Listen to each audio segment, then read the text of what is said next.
Every morning, you wake up and check your iPhone, designed in California, assembled in China. But here's what Apple doesn't tell you.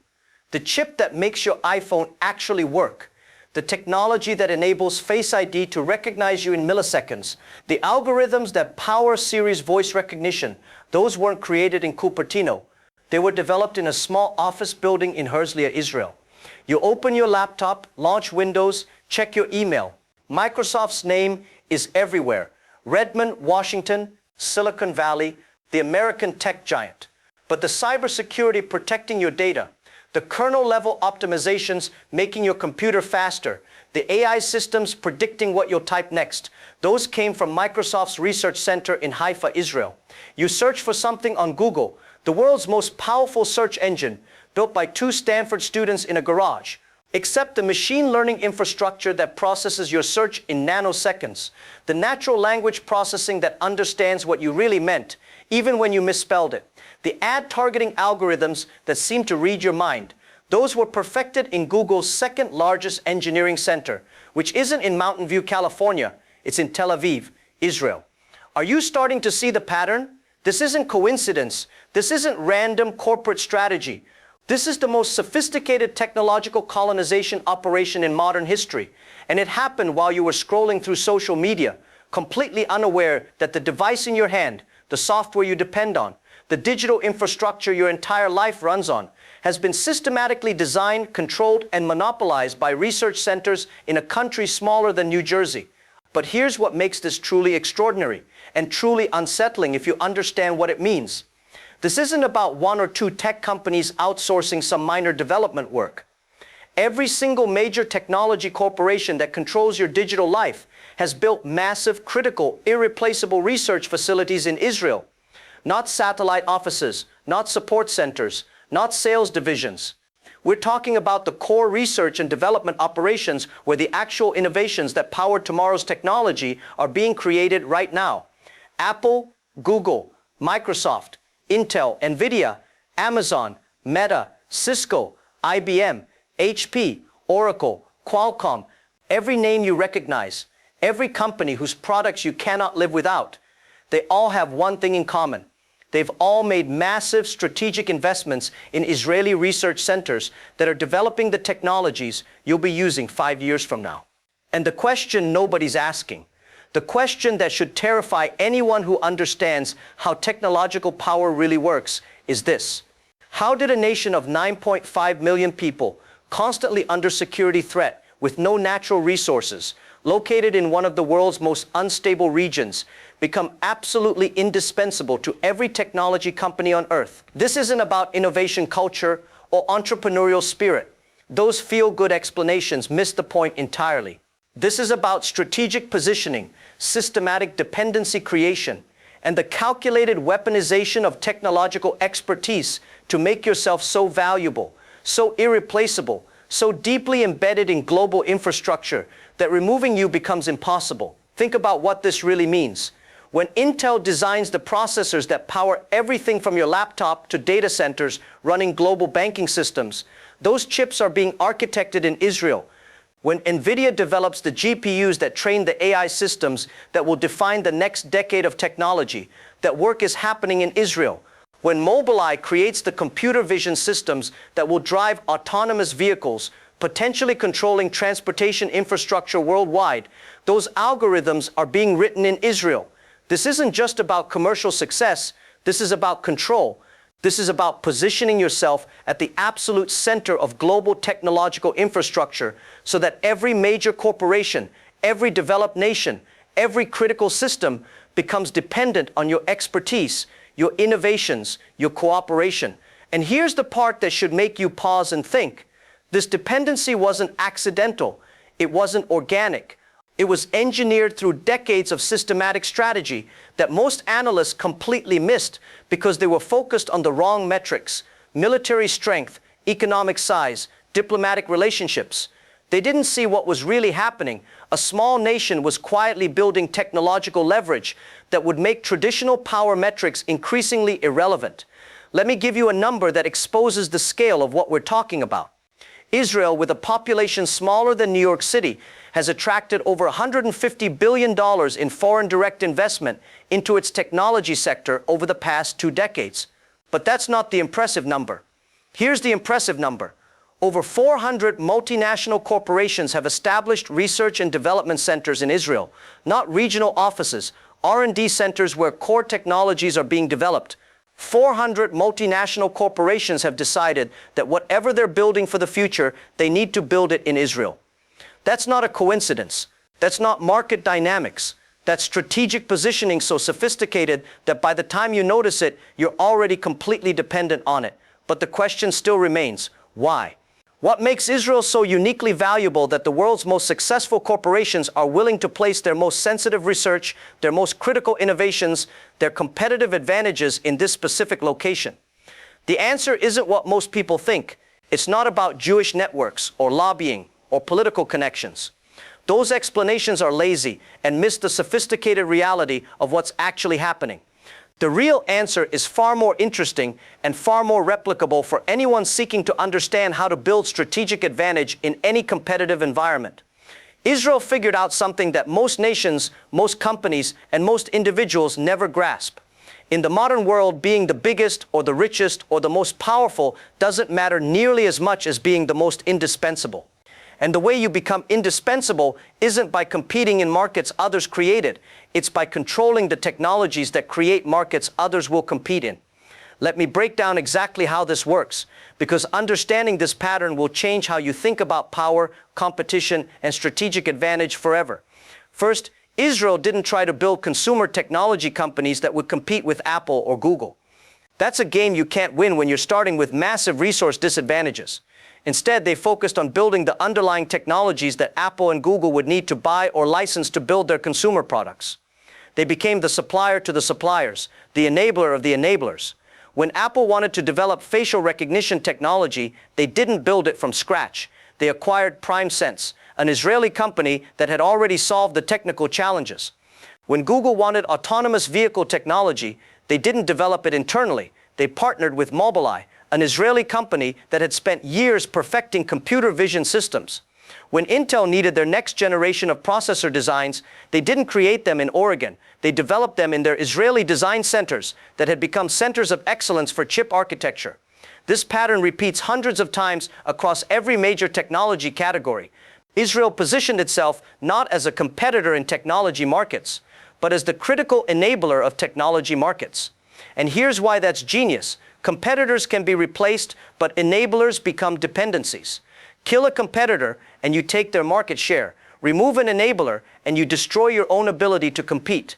Think about this principle in your own life or business. Are you competing for the same opportunities as everyone else? Or are you building capabilities that others will need to compete? Are you fighting for market share in existing categories? Or are you creating the tools that define new categories? The difference between these approaches is the difference between being one option among many and being the only option that matters. Second, Israel weaponized their greatest constraint, constant security threats, and turned it into their greatest competitive advantage. While other countries saw cyber attacks, missile threats, and regional instability as problems to be managed, Israel saw them as the most valuable research and development environment in the world.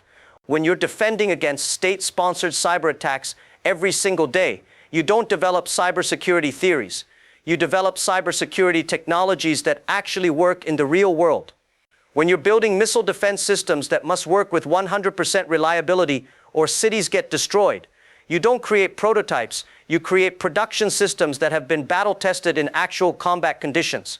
This created something no amount of money could replicate, technologies that have been proven in the highest pressure environments imaginable.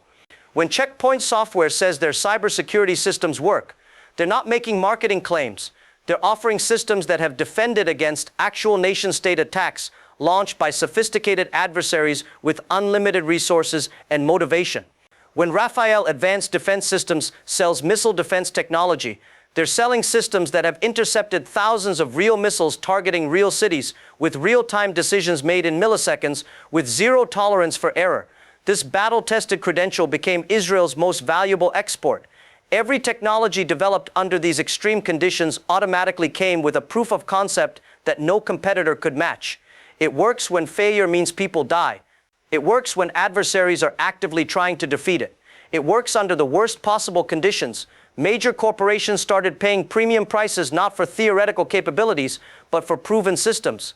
Banks wanted cybersecurity from companies that had defended against actual state-sponsored attacks. Governments wanted surveillance technology from companies that had tracked actual terrorists. Automotive companies wanted collision avoidance systems from companies that had protected actual vehicles in hostile environments. Israel didn't just sell technology, they sold confidence born from necessity. Third, and this is where it gets really sophisticated, Israel created a systematic pipeline from military intelligence units directly into civilian technology companies, transferring classified operational experience into commercial competitive advantages that no amount of corporate training or academic education could replicate. Unit 8200, Israel's Signals Intelligence Unit, isn't just training soldiers. It's running what is effectively the world's most advanced computer science graduate program, except instead of writing academic papers, graduates are solving real problems against real adversaries with billion-dollar consequences for success or failure. These aren't students learning programming languages in classrooms. These are operatives building actual systems to penetrate actual networks, defend against actual attacks, analyze actual intelligence, and make actual decisions where mistakes mean operational failures with strategic consequences. They're learning not just how systems are supposed to work according to textbooks, but how they actually work under adversarial conditions, when intelligent enemies are actively trying to defeat them. When these soldiers complete their service and enter the civilian sector, they're not just bringing technical skills, they're bringing operational experience in cyber warfare, intelligence analysis, cryptography, network security, and strategic thinking that no university education or corporate training program could possibly replicate. They've seen how supposedly secure systems actually fail. They've exploited vulnerabilities in technologies that were marketed as unbreakable. They've defended against attacks that corporate security teams have never even imagined. The result is a constant supply of founders and engineers who can build not just successful companies, but companies that control critical technological infrastructure because they understand from actual operational experience how systems really work, how they really fail, and how they're really attacked. This military-to-civilian pipeline became a competitive advantage so profound that multinational corporations started establishing research centers in Israel, primarily to access this talent pool. They weren't outsourcing to reduce costs. They were investing to access capabilities that don't exist anywhere else in the world. Google's cybersecurity teams in Tel Aviv aren't just cheaper alternatives to Silicon Valley engineers. They're former intelligence operatives who've defended national infrastructure against sophisticated adversaries. Microsoft security researchers in Haifa aren't just academics, they're veterans who've seen classified briefings on how advanced persistent threats actually operate. This created a feedback loop that continuously strengthens Israeli technological capabilities. Military service develops elite talent with unique operational experience. These veterans found companies or join research centers. Their expertise creates commercial success and technological breakthroughs. This success attracts international investment and partnerships. These partnerships create more opportunities for new veterans. The cycle repeats and amplifies. Fourth, Israel executed one of the most brilliant strategic moves in modern economic history. They used government investment to make private international capital dependent on Israeli innovation, creating structural relationships that would persist regardless of political conditions or diplomatic tensions. The Yozma program, launched in 1993, is often cited as a success story in government-supported venture capital. But that description misses what was really happening strategically. Yozma wasn't just about funding Israeli startups. It was about creating structural dependencies between Israeli technology development and international capital markets, ensuring that global financial interests would have permanent incentives to maintain Israeli technological capabilities. Here's how strategically brilliant this was. Instead of just funding domestic companies with government money, which would have created dependency on continued government support, they used government resources to attract and leverage international investment capital. They offered to match foreign investments, essentially making global investors partners in Israeli technological development with skin in the game. But the genius was in the exit strategy. Foreign investors could buy out the government's stake at favorable terms if investments succeeded. This meant successful Israeli companies would either remain partially government-connected, maintaining strategic oversight, or become fully owned by international partners who now had massive financial incentives to maintain and expand Israeli technological capabilities. Think about the strategic implications. When Intel invests billions in Israeli R&D centers, they're not just making a business decision, they're creating dependencies on Israeli engineering talent, Israeli innovation pipelines, and Israeli technological infrastructure. If political tensions emerge, Intel now has financial incentives to advocate for maintaining relationships with Israel because their own competitive advantages depend on continued access to Israeli capabilities. Within years, venture capital investment in Israeli technology exploded from $58 million to over $3.3 billion annually. But more importantly, international capital became structurally dependent on Israeli innovation pipelines. Global technology companies began establishing R&D centers in Israel, not just for talent, but for direct access to deal flow and early-stage technologies before they became available to competitors. The result was a self-reinforcing cycle. Israeli companies received funding and expertise from international partners, which increased their success rates, which attracted more international investment, which created more successful companies, which made international partners even more dependent on Israeli innovation.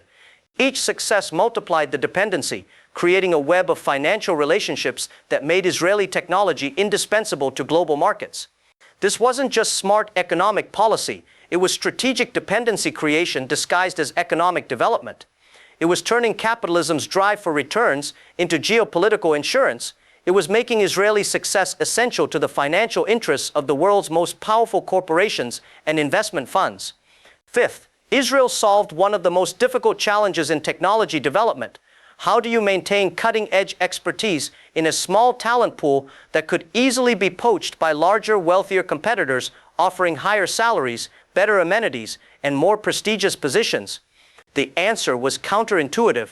Instead of trying to keep talent in Israel through restrictions or golden handcuffs, they encouraged global mobility while creating such strong professional and personal networks that people would choose to return or maintain connections even while working abroad.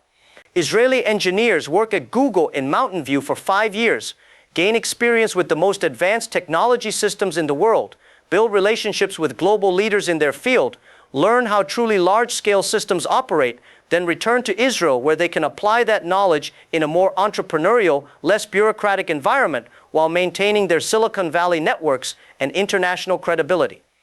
This created something remarkable. Israeli technology companies with Israeli teams that have Silicon Valley experience, global networks, and international credibility, combined with Israeli operational culture that emphasizes rapid decision-making, risk tolerance, unconventional problem-solving, and the kind of urgency that comes from operating in an environment where failure isn't just a business setback, it's a strategic vulnerability. The result was hybrid organizations that could compete globally while maintaining cost structures and agility that pure Silicon Valley companies couldn't match. An Israeli startup with former Google engineers could build products as sophisticated as anything coming from Mountain View, but with 60% of the operational costs and double the execution speed because they weren't constrained by corporate bureaucracy, risk-averse management, or the need to satisfy multiple stakeholder groups before making decisions. Global technology companies recognized this and started building R&D centers in Israel, not to save money, but to access this unique combination of world-class talent, global experience, and operational agility that couldn't be replicated anywhere else. They wanted teams that could move fast, think unconventionally, and deliver results without endless committee meetings and approval processes. But here's where the dependency becomes truly strategic. And this is what most analysts completely miss when they celebrate Israeli innovation success. When you control the research and development processes for the world's most critical technologies, you don't just create commercial value, you create information advantages, strategic influence, and leverage points that transcend traditional economic relationships. You gain insight into technological directions before they become public. You understand vulnerabilities before they're exploited. You shape standards before they're established. You influence architectures before they're deployed. Think carefully about what it means when Intel's most advanced chip designs are being created in Israel.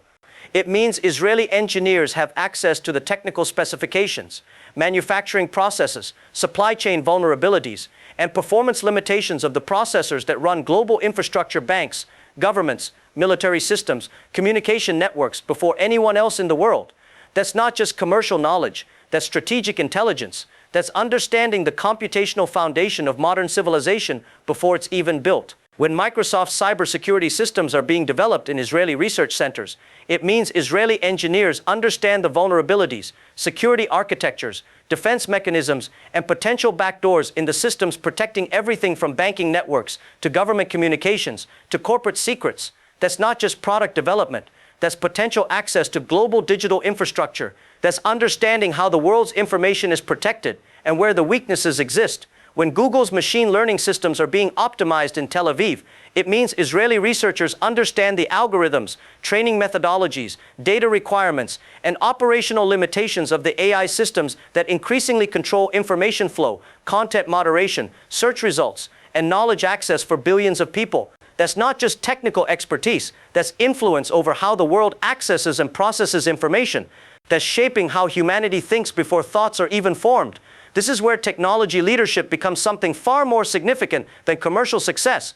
This is where innovation becomes leverage, where research centers become strategic assets, and where a small nation's technological capabilities become insurance against isolation, pressure, or abandonment by larger allies. And the most sophisticated aspect of this entire strategy, the part that reveals just how deeply Israel understood the game they were playing, is this. They made themselves so valuable to global technology companies that attacking their economic interests, restricting their technology access, or isolating them economically would now harm the strategic interests of the world's most powerful corporations. You want to impose sanctions on Israel? Google, Intel, and Microsoft's most critical research operations would be disrupted, harming American technological competitiveness. You want to restrict technology transfer to Israel?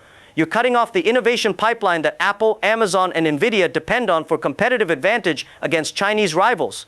You want to isolate Israel economically. You're threatening the R&D centers that develop the technologies powering global communication, computing, artificial intelligence, and cybersecurity. This is dependency creation as strategic defense. This is commercial value as diplomatic immunity. This is technological indispensability as geopolitical insurance. And it worked. It worked so well that even countries with complicated relationships with Israel maintain technology partnerships because the alternative, losing access to Israeli innovation, creates competitive disadvantages they can't afford. Even corporations that face pressure to divest from Israeli operations continue maintaining research centers because their product roadmaps depend on Israeli engineering. So when you look at your iPhone, your Windows laptop, your Google search results, you're not just seeing successful consumer products. You're seeing the physical manifestation of one of the most sophisticated strategic campaigns in modern history, a small nation that transformed technological expertise into geopolitical leverage, innovation into indispensability, and research centers into strategic assets that change the entire geometry of global power. The cracks are there. The evidence is overwhelming. The pattern is undeniable. And for the first time, we're going to examine exactly how this happened, why it matters far beyond technology markets, and what it reveals about how real power operates in the 21st century. But first, you need to understand something crucial. This isn't a story about one nation's success. This is a blueprint for how technological control determines global power in our age. And the lessons here apply to companies, careers, and anyone seeking to understand how strategic thinking, systematically applied over decades, creates advantages that transcend traditional measures of strength. So don't look away. Don't dismiss this as just another tech industry story, because what you're about to discover will change how you understand power, influence, and strategic advantage forever. This is Power Vision, where we don't just see what's happening, we decode why it's happening and what it means for the future. Let's begin.